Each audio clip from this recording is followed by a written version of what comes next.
Hematology and blood cancer updates, covering the latest breakthroughs. Brought to you by Lucid Quest. GSK's Blenrep is facing regulatory resistance after the FDA Advisory Committee voted against its proposed dosing benefit-risk profile. GSK defends the drug, citing positive progression-free and overall survival data from the DREAMM-7 and DREAMM-8 studies. A final FDA decision is expected by the July 23 PDUFA date. Imugene's CAR-T candidate azer-cel achieved a 75% overall response rate in relapsed refractory diffuse large B-cell lymphoma. 6 of 12 patients had complete responses, with the first patient cancer-free for over 15 months. A pivotal FDA meeting is planned for Q4 2025. Roche's bid to expand Columvi's indication was rejected. The FDA issued a complete response letter citing insufficient data from the STARGLO trial. Columvi remains approved for third-line and beyond. The second-line use was denied. Roche is in discussions with the agency and now looks to the SKYGLO trial for future data. Aptose Biosciences received $2 million from Hanmi Pharmaceuticals, the second tranche of an $8.5 million loan. The funds support an AML triplet regimen with tuspetinib, venetoclax, and azacitidine. Early data in TP53 mutated and wild-type AML show promising response rates, as presented at EHA 2025.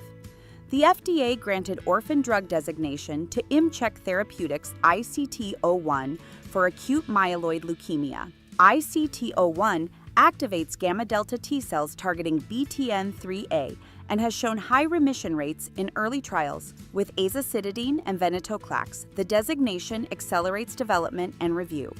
Bristol Myers Squibb's Reblozyl missed the primary endpoint in the Independence trial for myelofibrosis.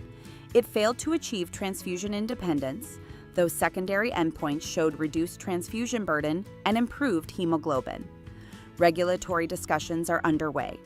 Grifols announced a €160 million investment to double plasma production in Europe. A new plant in Lliçà de Vall, Spain, will open by 2030 as part of a 25-hectare biotech hub employing 3,700 people. It will serve over 300,000 patients annually with plasma-derived therapies. GC Biopharma presented ISTH 2025 data on intravenous immunoglobulin viscosity. ALYGLO, using G9 purification, maintains lower viscosity at room temperature, potentially reducing thromboembolic risk and improving administration in high-risk patients. In sickle cell disease, researchers identified complement activation as a key driver in acute chest syndrome. Animal models showed complement inhibition reversed red blood cell destruction, suggesting a novel therapeutic target. Clinical trials are being proposed. B. Braun expanded its premixed heparin portfolio with new 25,000 unit bags in 0.45% sodium chloride. This strengthens its position as the U.S.'s largest premixed heparin provider, with enhanced barcoding and sustainable packaging.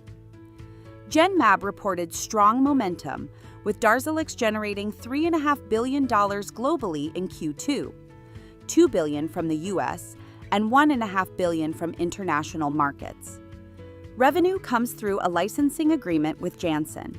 The FDA delayed approval of Atara Biotherapeutics' tabelecleucel, Ebvallo, due to manufacturing inspection issues at a third-party facility. There are no clinical efficacy or safety concerns. Already approved in the EU, U.S. resubmission is expected within months. Stay ahead in hematology and blood cancer research. Like, share, and subscribe for weekly updates. Visit lqventures.com or email us at info@lqventures.com for expert healthcare consulting.